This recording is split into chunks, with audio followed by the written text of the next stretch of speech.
So welcome you to this discussion hour. So I open the floor for discussion.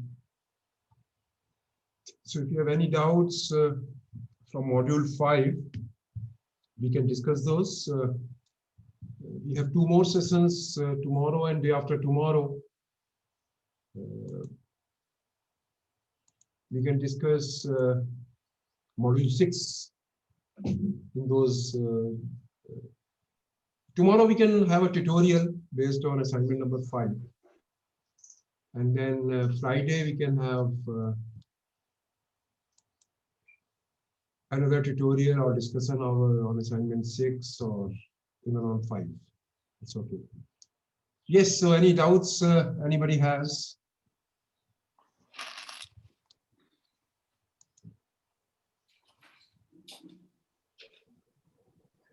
Hello, sir.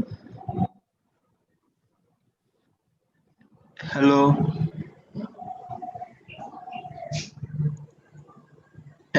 Am I audible, sir? Yes, any doubts? Hello.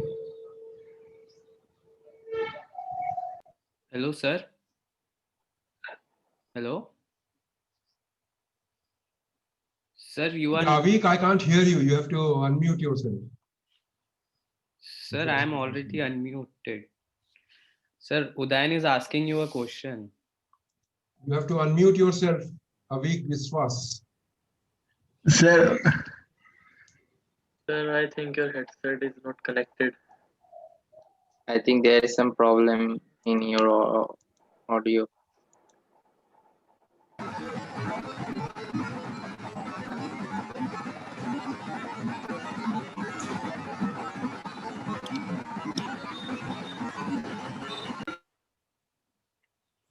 Yes, please, any doubt you have? Oh,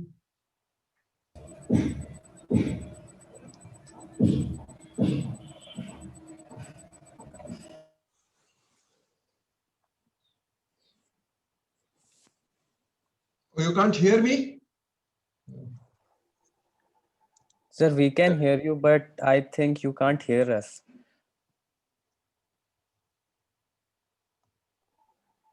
Hello. Yes, I am unable to hear you. Let me launch this again.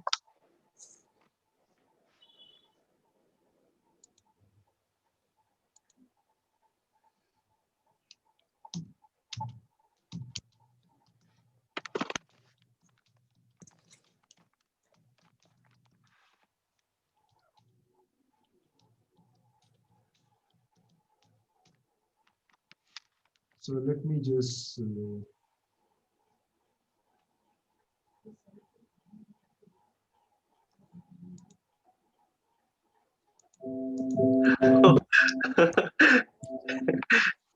okay, I can hear you now. Can you hear me now? Yes, sir. Okay. Yes, sir. Yeah. So Sir, can you explain the third question of quiz number 2? quiz number 2, question number 3. 3. Yes, sir. Okay, let me just go to that. Let me see.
Sir, there are some students in the waiting room.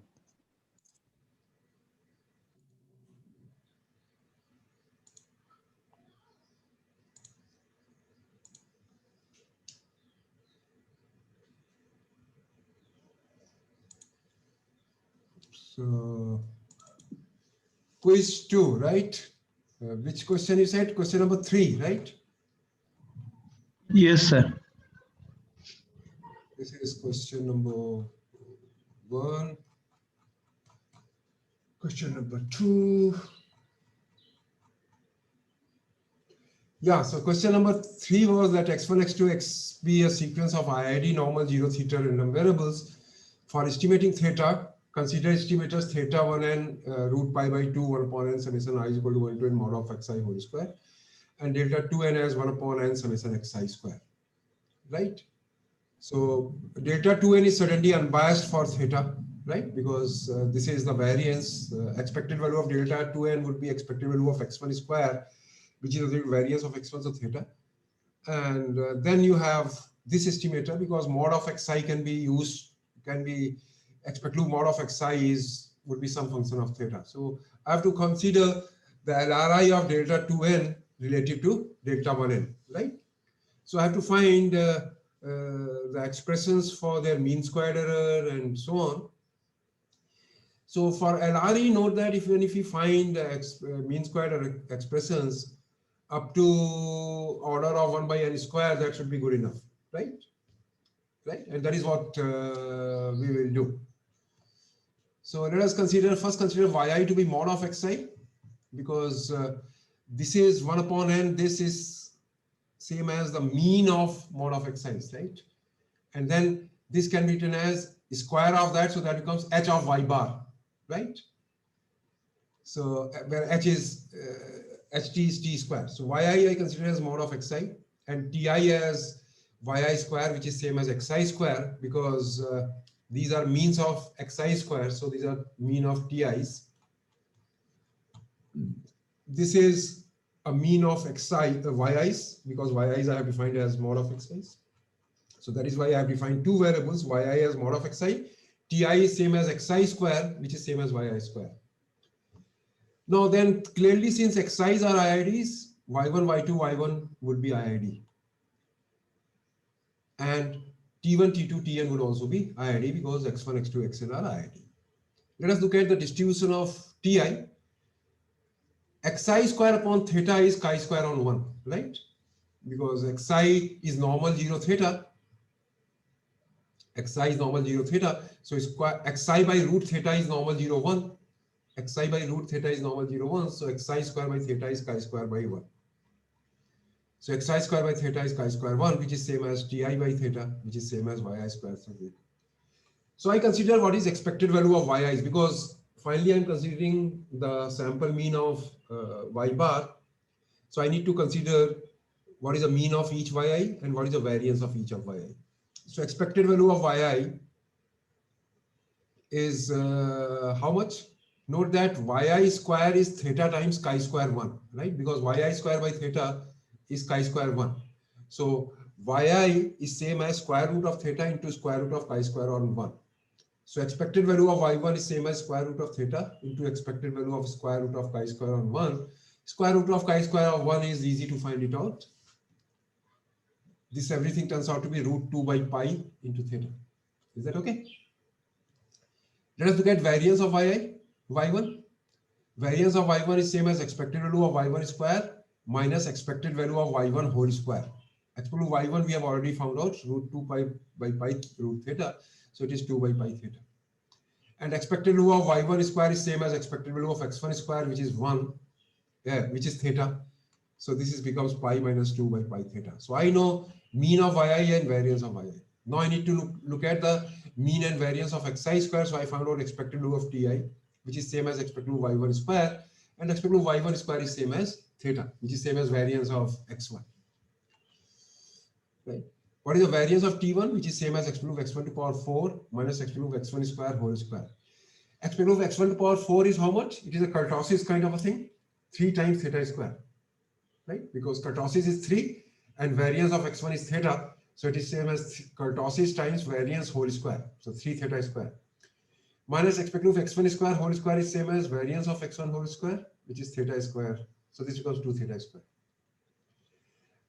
Now we know that for any polynomial h of degree less than or equal to 4, expected value of h of z bar is same as h of mu plus sigma square by 2n h double prime mu plus order of 1 by n square, right? From the things which we did in the note. And variance of h of z bar is same as sigma square by n h prime mu whole square plus order of 1 by n square. Where z1, z2, zn are IID, with expected value z1 as mu and variance of z1 as sigma square. So here what I need to look at is, the first thing is expected value of delta 1n. This is same as pi by 2 into y bar square, right? This is a y bar square. So pi by 2 into y bar square. So expected delta 1n is same as pi by 2 expected y bar whole square, which I can find it out. So this is same as expected value of h of y bar, which is same as h of mu. H of mu means h of mean of yi's. Mean of yi's is root 2 pi into root theta. So root 2 pi root theta whole square, right? Because h is square. Y bar square we are talking about. Plus sigma square by 2n. Sigma square is variance. Variance is pi minus 2 by pi theta into 2n. That becomes this thing. Is that okay? Into h prime mu whole square. H prime mu is, h is t square. So h prime mu is 2. This would be, I think, 2 square. H prime mu. No, h double prime mu. H double prime mu is 2. So into 2 plus order of 1 by n square. Which you simplify becomes, this becomes how much? 2 by pi. 2 by pi gets cancelled with pi by 2. It becomes theta. Plus pi minus 2. 2 gets cancelled. Pi minus 2 by 2n, pi gets cancelled, theta plus order of n square. So expected delta 1n, we have found it out. What is the variance of delta n? Which is variance of, which is same as pi square by 4, variance of y bar square. Because delta 1n is root pi by 2 y bar. So it becomes pi square by 4 variance of y bar square. Which is same as pi square by 4 variance of h of y bar. Variance of h of y bar is sigma square by n into h prime mu whole square. Sigma square is variance of y1. Variance of y1 is pi minus 2 by pi theta. So pi minus 2 by pi theta into n, right? This is what h sigma square by n into h prime mu whole square. H prime mu is 2 times the mean of y1. 2 times root 2 pi by pi into root theta whole square plus order of 1 by n square. So you simplify it, it becomes 2 times pi minus 2 by n theta square plus order of 1 by n square. Right? I can consider the risk over here, expected value delta 1n minus theta whole square, which is same as variance of delta 1n plus bias whole square. Variance of delta n, we have found it out, 2 pi minus 2 by theta square. Plus bias would be expected value delta 1n minus theta whole square. So that means this whole square. This whole square will contain minimum term of 1 upon n square. So that all would get consumed into order of 1 by n square. So expected delta 1n minus theta whole square comes out to be this. Now note that when you multiply by n, you get a non-degenerate risk. So n times expected delta 1n minus theta whole square goes to 2 pi minus 2 theta square plus n times order by n square goes to 0. So this is what it turns out to be. Now delta 2n is easy to find it out. Delta 2n is just mean of TIs, right? Mean of TIs. So first I find expected value delta 2n, that is anyway unbiased. So it is exactly theta. You can find it out exactly. What is the variance of delta 2n? It is a mean of xi squares. So variance of x bar is sigma square by n. Sigma square is nothing but variance of x1 square. So variance of x1 square by n. But x1 square by theta, so I divide it by square root theta, it becomes theta square, variance of x1 square by n. Variance of x1 square is chi square on 1, so 2 theta square by n, right? 2 variance of chi square on 1 is 2 times degrees of freedom, so 2 theta square by n. So here also if you multiply by n times exclude delta 2n minus theta whole square, this turns out to be 2 theta square, right? Which is variance of this. So what do you get? Relative efficiency of delta 2 relative to delta 1 is this limiting thing for delta 2, 2 pi minus 2 by theta square divided by 2 theta square because pi minus 2, right? Which is always greater than 1. So delta 2 is more efficient than delta 1. Is that okay? Is that clear? Yes, sir. Okay. Sir, in LRE, you are calculating the limiting risk. So, in previous example, all of the example we are calculating the exact risk of the estimator. But in this case, you are calculating the limiting risk. Right. So if you have a limitations to drive Mobike, you will drive Mobike only, right? If you can't drive car, you will not drive car, you will go drive Mobike. So if you can calculate exact risk, certainly I would love to calculate the exact risk, right?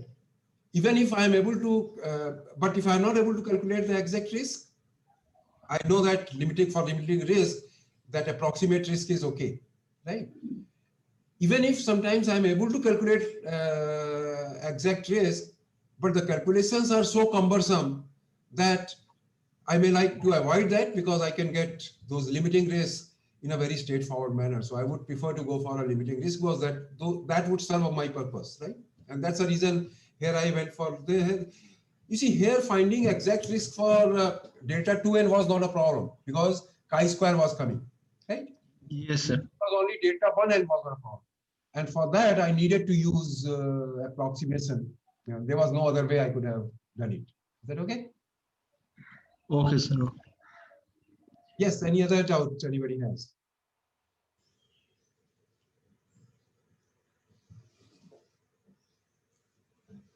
Yes, anybody else?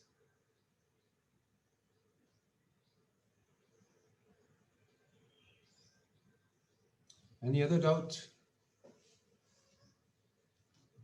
How was the exam? Yeah, quiz.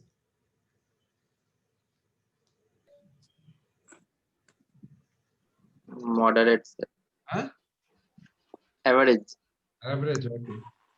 Now, if you remember, my course policy says that I expect very high standards of ethics in this course. Because that's, if you recall, I have been learning is one aspect of it, what you learn in the course, but going through whole process is another very important aspect of the course. That's the reason why, if you read my course policy, it says that I expect very high standards of ethics from each of you. But to my disappointment, many of you have not been able to maintain very high standards of ethics. And some of you are involved in unfair means. I have a zero tolerance for people who get involved into unfair means. So please understand, those who have used unfair means, they have been identified. Some of you have gone even to an extent that the same seat has been uploaded by more than one person. The same seat, exactly the same seat. Now, if you expect that there would be any kind of a mercy for that kind of a cheating, I think you are possibly misguided. So again, I would like to emphasize that please don't get into it. If you have any other troubles, genuine problems, you can always discuss with me. But playing with the basic education, at least it would be difficult for me to avoid that. I'm a teacher who cannot avoid students who are blatantly violating these ethical standards. It would be just impossible for me. I cannot do that. So I just wanted to convey that word of caution to all of you. I have identified already in the first quiz also there were a few. Here also the second quiz with Sam, and so I'm going to take appropriate action unless you approach me and explain, give a proper explanation why you got into doing that. So yeah, so I thought I'll just convey that to your class. Those who are absent, you can convey it to them. I would like to make these recordings available so they can certainly go through these recordings and get the message. Yeah, so we can proceed now. Yeah. Sir, can you explain the induced likelihood function, that part? Yeah, so let me see if I can.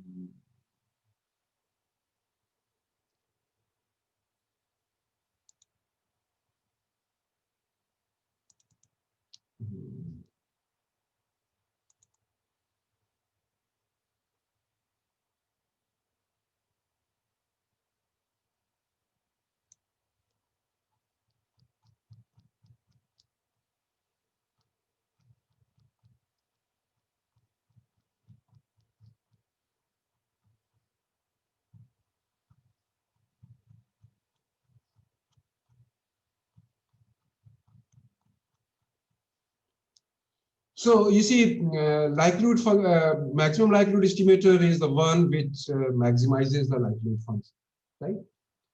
Now let us look at, if I have to define the likelihood estimator for maximum likelihood estimator for a function of theta, right? Let us say h of theta. So what should be the ways to define that, right? Now, there are various ways one can define. One way is a person can say that to define the maximum likelihood estimator of theta, we just find out the maximum likelihood estimator of theta. And so suppose that is theta hat. So if theta hat is the maximum likelihood estimator of theta, I can define h theta hat to be maximum likelihood estimator of h theta. So that is a one very straightforward way of doing that. Another way is I try to look at what is the, can we talk about, here I have talked about the likelihood function associated with theta. So the question is, can we talk about what is the likelihood of obtaining h of theta, right?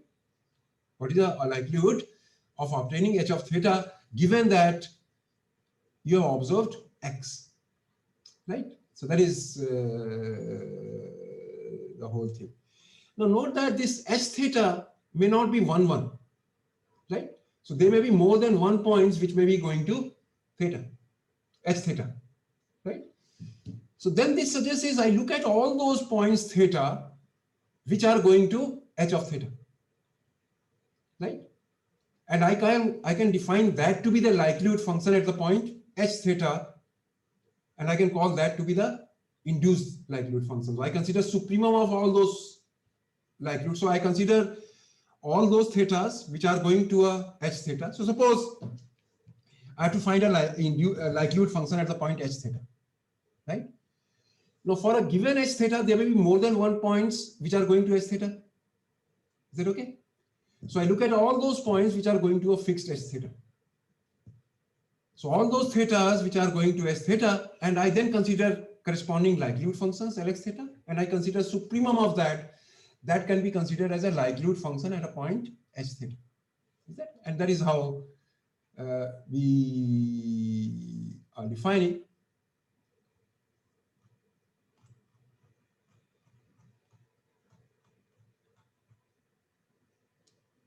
So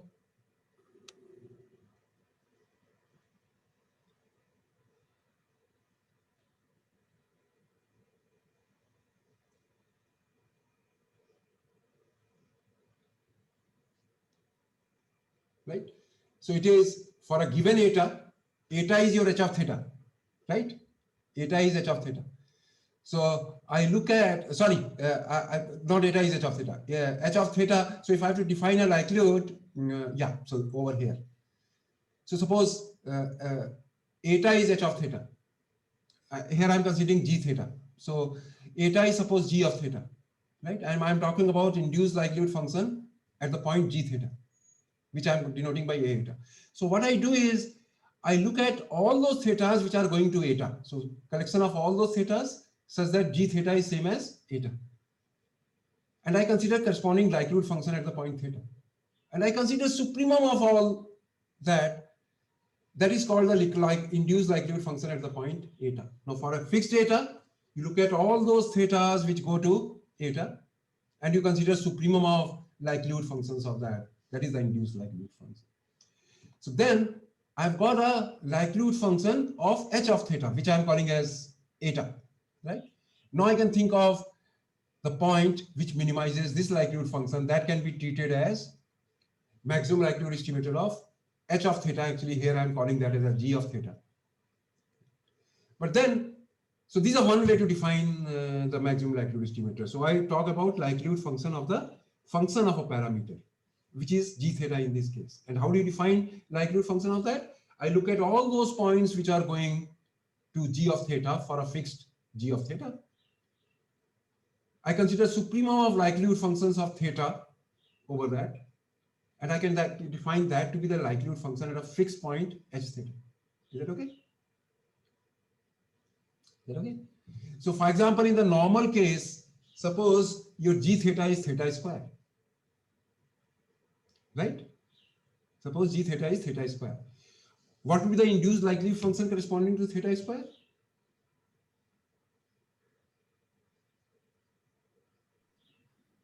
So Collection of all theta such that g theta equal to theta square. yeah, so you look at all those theta. So let us call eta as theta square. So I'm considering Lx star of eta. My eta is theta square. So I'm looking at collection of all those theta says that theta square is g theta is eta. Theta square is eta. Now eta has to be positive because eta I have taken to be theta. So I look at all those theta says that theta square is eta. So that means theta is same as plus square root of eta, or theta is same as minus square root of eta. So I look at Lx of square root of eta and Lx of minus square root of eta. Whichever is the maximum, I call that as the likelihood function at the point eta. So it is maximum of Lx eta, Lx root eta, Lx minus root eta, which is same as maximum of 1 upon sigma. Suppose it is normal theta 1, so 1 upon root 2 pi to power n e to power minus 1 by 2 summation xi minus root eta whole square and 1 upon root 2 and whole square summation xi plus root eta whole square, right? Because, but then I have a wonderful theorem. So I then talk about the induced likelihood estimator. That means the one which maximizes this induced likelihood function would be called induced maximum likelihood estimator. Or I can call simply that as a maximum likelihood estimator. But then it says, if you have to find the induced maximum likelihood estimator, you don't have to do anything. You find the maximum likelihood estimator of theta. So if that is theta hat, then g theta hat would be the maximum likelihood estimator of g of theta. That is what it says, right? So if you use this definition or use the earlier definition which I had given, that if theta hat is MLE of theta, then g theta hat would be MLE of g theta. The two are the same, right? So this says that you can take always g theta hat to be the MLE of g theta, provided theta hat is the MLE of theta. Is that okay? And there is a justification in terms of an induced likelihood function. Sir, can you explain the justification also? Which justification? The theta hat is MLE of theta, then g theta is the MLE of g theta. Coming in terms of this theorem. This is it coming of this theorem. He says, Yes, sir. This proof. this proof. Okay. So I look at for a given sample observation, I look at what is the Lx eta hat x, right? Eta hat x, right? Which is same as supremum over all eta belonging to lambda Lx eta. Is that okay? This is eta x Yes, sir. maximum likelihood estimator, which is same as supremum over eta belonging to lambda, and then what it Lx star eta, supremum over all theta belonging to theta, such that g theta is same as eta, which is same as Lx theta. Is that okay? Now this would always be greater than or equal to supremum over all those theta belonging to theta, such that g theta is equal to eta naught Lx theta. Okay. So what I am saying is, to begin with, I am saying suppose eta naught is the true value of the eta. So that is the true value, right? Then I am saying let us look at the likelihood function at eta hat x, which I have defined over here. Lx star eta hat x, which is supremum over eta belonging to lambda Lx eta. It should be Lx star eta, actually it should not be Lx star eta hat x. It should be Lx star eta. Lx star would eta would be supremum over eta belonging to lambda Lx eta. Eta hat x is which minimizes this, which maximizes this quantity, which is Lx. So this would be Lx eta, not eta hat x. It would be Lx star eta. Oh, sorry, no. Let me come to over here. Lx star eta is this, right? Anything which maximizes Lx star eta is called the induced likelihood, maximum likelihood estimator. That is what it's saying. It is maximizing. This should be Lx star eta, actually here, this quantity, supremum over eta belonging to lambda Lx star eta. So any quantity which maximizes Lx star eta is called the maximum likelihood estimator of g of theta, which is nothing but eta. So I'm saying for a given sample observation, let us look at what is Lx eta hat x. Right? What is my eta hat x? Eta hat x is g of theta hat x, right? Because that is what I'm trying to look at. That is a eta hat x is the maximum likelihood estimator, right? That is by definition, which is same as supremum over eta belonging to lambda Lx star eta, right? That is because this is the one which maximizes this, which is same as supremum over eta belonging to lambda. Lx star eta is same as supremum over theta belonging to theta, such that g theta is equal to eta. Is that okay? Now, Yes. this is supremum over all, so this would always be greater than or equal to at a particular point eta naught, at a true value. So this would always be greater than or equal to supremum over theta belonging to theta, such that j theta is equal to eta naught Lx theta. And what is that? That is nothing but Lx star of eta naught. So there is some problem over here. This Lx star eta hat x, I should have, yeah. So this is actually, I should write down this theta hat x. I needed to show that Lx star g theta hat x should be that quantity, right? So what you needed to show it, Lx g theta, Lx star of g theta hat x, right, is basically greater than or equal to this quantity. So just slightly modify this proof, right? Try to write it down. You have to write down that likelihood function at the point g of theta hat x would always be greater than or equal to this quantity. Is that okay? Just try to do that. Eta is g of theta hat, or is it something else? No, what I'm saying is this here, it should be, there's a typo over here. This Lx star eta should be written as Lx of g theta hat x, right? Because that is what you have to show, right? Yes. Lx, But I am saying that is eta hat is same as g of theta hat. eta hat is same as g of theta hat x. Yeah, yeah, that is what we have to show. That is what we have to show. Just try to write it down. So, Let's just try to write it down, otherwise we can discuss it next. Just slight modification. There is a typo over here. That is why there is a slight confusion over here. But what you have to do is this eta hat x is nothing but g of theta hat x. Now you have to show that Lx star of g theta hat x is how much? That is by definition, Lx star of g theta hat x is nothing but supremum over all those theta belonging to theta, such that g theta is equal to g theta hat x. Is that okay? And then you have to continue. So just try to modify this proof a little bit, and then it will be done. Otherwise, we can. I'll try to correct this and then project it next time. Is that okay? yes, sir. Okay, sir. I can do it tomorrow. I can try to project the correct one tomorrow. Okay, sir. That's right. The typo over here. That is the reason why this should be Lx star g theta hat x, and then that is how it should come over here. Yeah. Sir, Yeah. hello, sir. Am I audible? Yeah, I can hear you. Sir, Yeah. yeah. While proving for this asymptotic asymptotic normality of the theta star n, theta hat star n. That is my estimator. Yes, sir. Yes, sir. Uh-huh. In those parts, somewhere you shown that like 1 by n L double prime theta naught converges almost surely to minus I theta naught. So would it be almost surely or in probability just?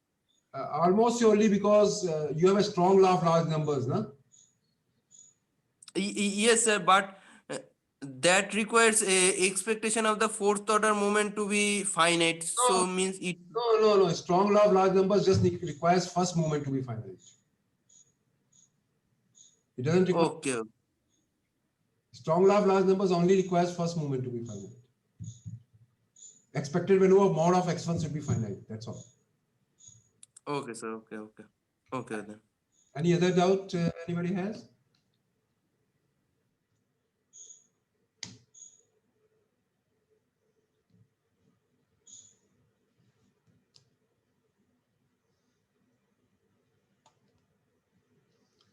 So I have started doing this invariant hypothesis of testing.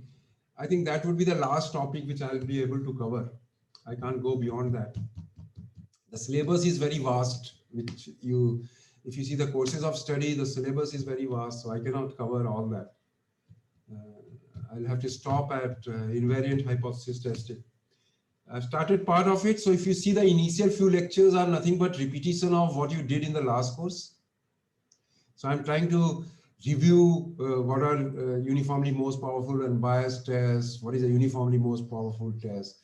So the first few videos are just revision of all that. Even in lecture notes, if you see the first few pages, in fact, half of the lecture notes would be the repetition of what you did in the last course, so that you know what are the uniformly most powerful and biased tests, what are uniformly most powerful tests, and so on.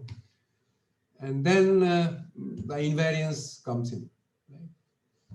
So that we have started, and we can discuss those on Friday. If you have any doubts on that, feel free to ask anything from module 5. You can ask anything, but yeah, right now I'm concentrating to module 5, but if you have anything else also, that is also fine.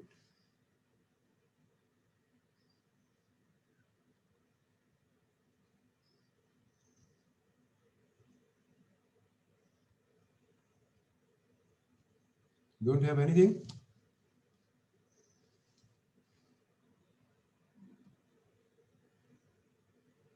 So your placements are starting on 2nd, or? Yeah? When do your placements start? From 1st December. And then after that, you have a mid-sem, right? How do you manage both? You'll manage, huh? Smart people. Sir, we will manage, sir. I'm sure you can manage. There is no other way. Huh? Yes, sir. No option There left is no for us option. now. You don't have a choice here. Last sir. day of interview is 9th of December, and on 10th we have inference and sem. Yes, sir. Okay. Yeah, that is difficult. Difficult, yeah.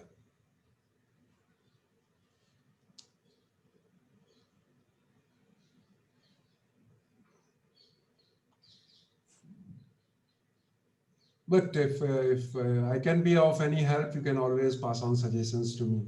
My only mandate is I have been paid to teach. So as far as I'm able to ensure the learning in the course, I would be fine. So any suggestions if you want to give, that would be fine. If that can help you in some way in the placements, I would be more than happy to slightly modify my course scheme or whatever. So feel free to give any suggestions if you want to. Is it possible to postpone the test?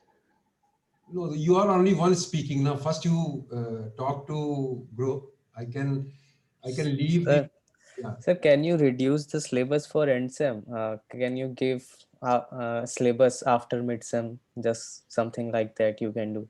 First, you discuss within your group, right? Let me know tomorrow. Sir, I think this reducing of syllabus, I think everyone will agree. No, but how much, right? At least you must have a consensus. Some of you may say that don't ask anything, right? So No, sir. come with some suggestion, right? And we can discuss it on Friday. So tomorrow you have, and if you want, I can leave this Google this Zoom link for a. So what I can do is tomorrow after 9, I can leave it for half an hour or so. I'll go. You can discuss between yourself. And Sir, we can discuss in our WhatsApp group and we will let you know tomorrow. okay, that's fine. Give a reasonable suggestions, right? Don't give unreasonable suggestions. Sir, one question, sir. When still now, without anything, what is the last week that you are thinking of uploading videos? Will it be till 30th November like that only? No. I think the last set of videos would be this Sunday evening or Monday morning. That is Okay. Okay, sir. Okay. because I have been uploading videos in advance. So I consider next week and possibly first is what date? 1st December is which day?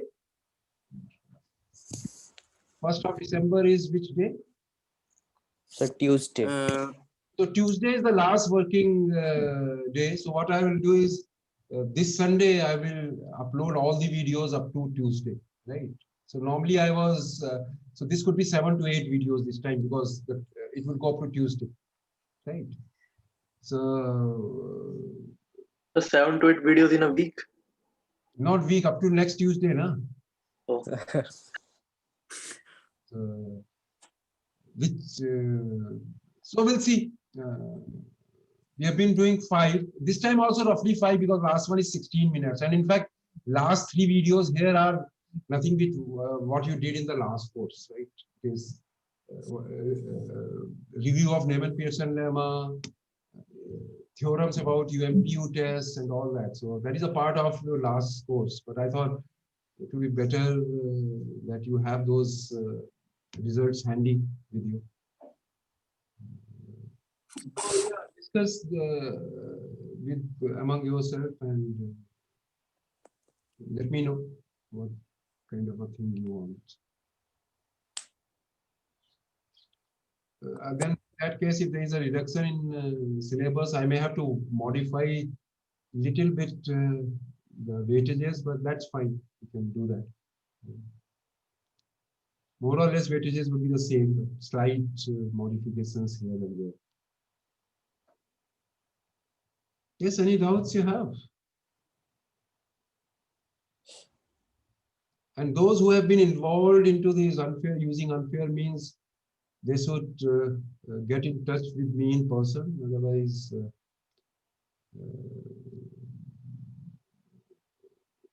I may be left with no choice.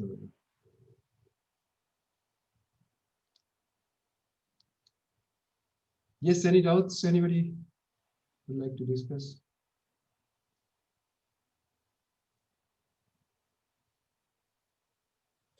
How are things in the other courses? How your other courses are going?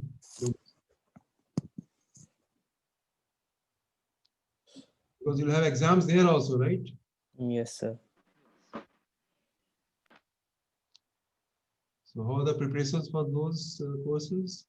So one course is evaluating on the basis of only assignment and projects, One is and Acha. Which and course is this? business analytics, or IME, that is optional. Which course is this? Business analytics. Business analytics. Same IME, right? Yes, Yes, yes. sir. It's an elective course. Okay.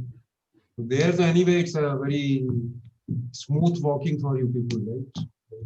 Yes, sir. Yes. IME seems to be a very popular department for you people, right? Senior, IME. Yes, sir. It reduced the academic pressure from us. Chalo, theek hai. And who is the instructor? Sankar Pravesh, I guess. Okay. Yes.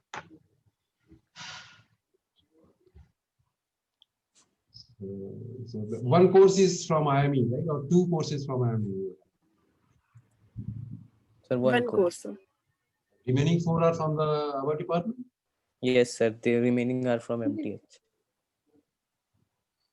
So our departments are slightly heavier, right? Yes, sir. Yeah, maths is considered to be the most notorious department, right? Among students, right? Students.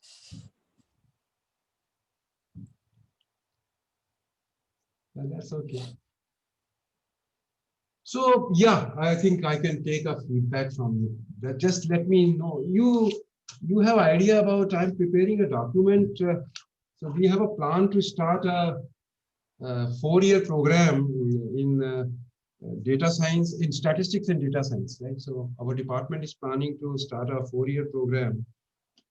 In fact, for BSMS program in statistics and data analytics. So the entry would be after JEE.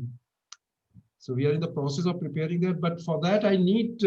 Can you tell me the name of companies where these BSMS students of mathematics and scientific computing and MSc 2-year students of statistics generally get hired? Can you just tell me? Do you have anybody has any idea about the kind of companies, name of the companies where? Sir, we have a list of all the companies that our seniors have been placed, 2-year MSCs, but we don't know about BSMS students. Okay, okay. So you only have for MSc statistics, right? Yes, sir. So can anybody send me that list through email? Because then I can include Sure, it. sir. Send me that list through email. I would like to include those in the proposal which we are preparing. So please do that, right? Please send me an email. Yeah, so if we have another few minutes, if you have any doubts. So tomorrow come prepared with your assignment number 5 if you have some remaining problems. We can discuss those.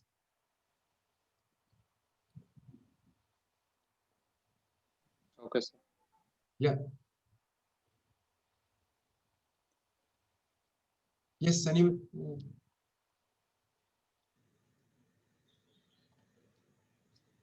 So Nitika, you will send me the list of those companies, right? If you have, or you can ask one of your friends to. Yes, sir, I'll send it. So then shall we call off the session, or does anyone has something to ask? Otherwise, we meet tomorrow morning at 8. Okay, sir. Okay, then bye. Have a good day. Bye, sir. Okay, sir. Bye, sir. Bye, sir.